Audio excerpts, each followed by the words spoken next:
Everybody watches the Sweet Pro Bruisers, the Troubadours, the Bushwhackers. They've all come through the ABBI.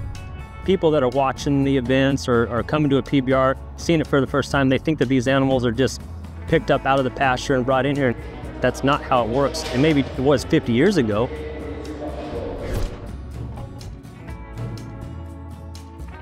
It's American Bucking Bull Incorporated. It's a foundation, and I call it like a ladder step system for those guys to get to the PBR. Now, 20-some years later, we're the fourth largest bovine registry. We've got over 300,000 registrations in this database, and you can go back over 5 generations to look at these animals. So that's our main goal, is the DNA, the lineage. We spend a lot of times putting on events, but it's for those cattle to show what those bloodlines are, what's working and what's not working. The amount of quality bulls from even 10, 15 years ago, it's exponential. It's a science, and we've proven that.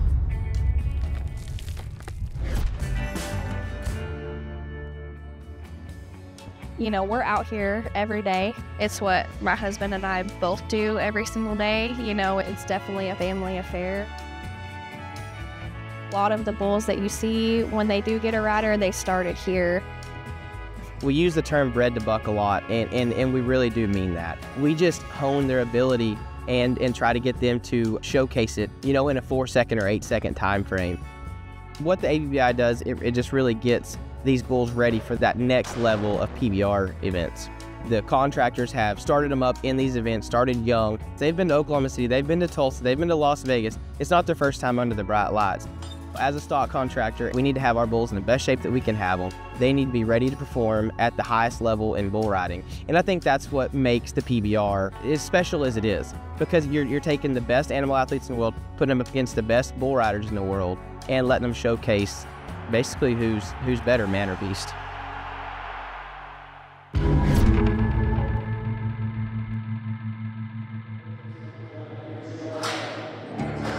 At these ABBI events, there's 5 judges. Credit to the judges, because they are trained to look for so many different attributes of the bulls.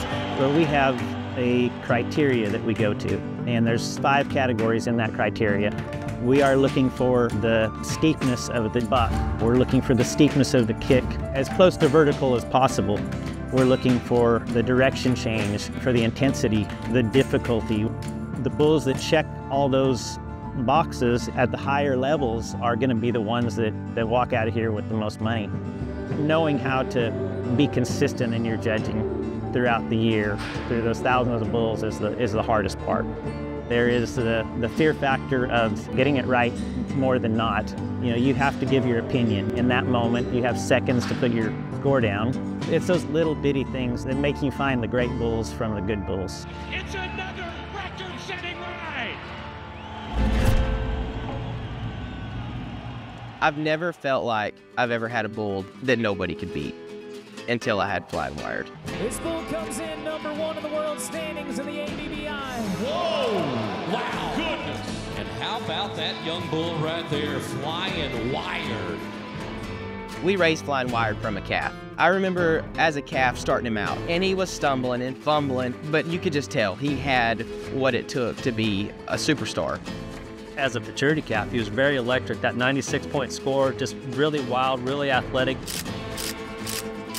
When you see a great futurity calf, they don't always turn into great rider bulls. That wasn't the case with Flying Wired. You want to talk about a bull rider's dream and a bucking bull. 46-point bull score for Flying Wired.